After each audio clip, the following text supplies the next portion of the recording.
nutrient value of a food item. They're not aware of the dietary composition.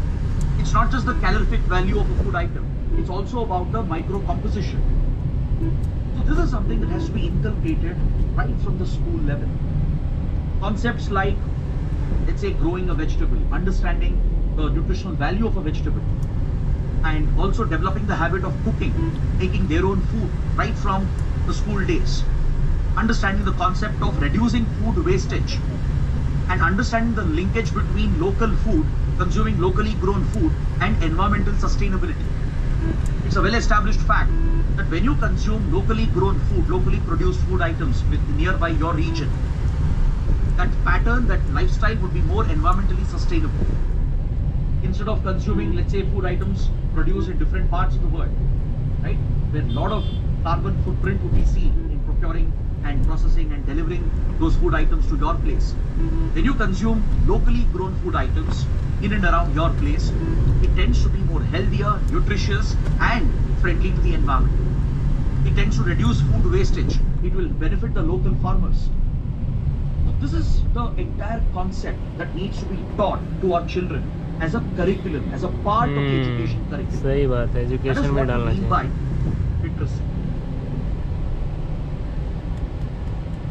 So literacy is not just about बच्चे कचौड़ी खाएंगे, समोसा खाएंगे, सही nutrition नहीं लेंगे. It's more about developing the life skills. कि health is much more. जब वो deteriorate करता है तब समझ में आता है कि भाई वो क्या रहा है.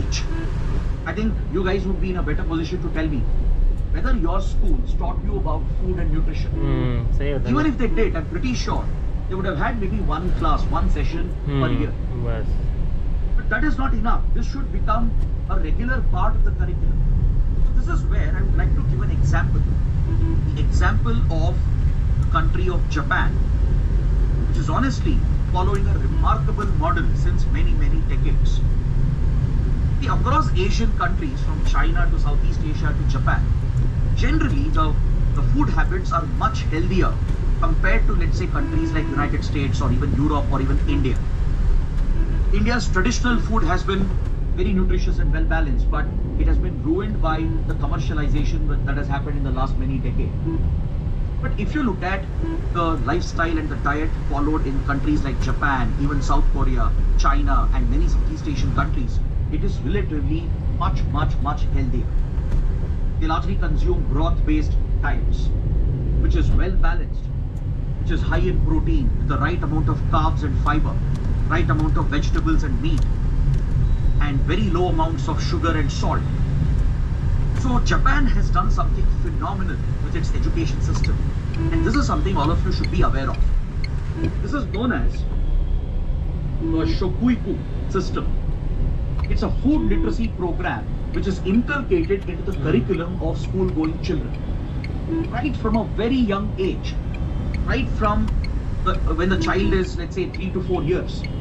At such a young age, schools, they start teaching the child about the importance of nutrition. They start introducing them to different types of food, different vegetables. They encourage them to grow their own vegetables as well. They build a kitchen garden in the school. They conduct cooking lessons. So as the child grows up in this environment, understanding the importance of locally grown food, consuming nutritious food, it inculcates the habit.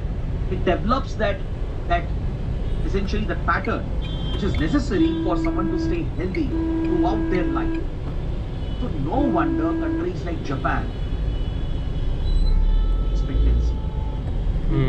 So what Japan has done, it has basically integrated the school meal which is prepared on site at the school as part of the curriculum itself. It's like a living textbook.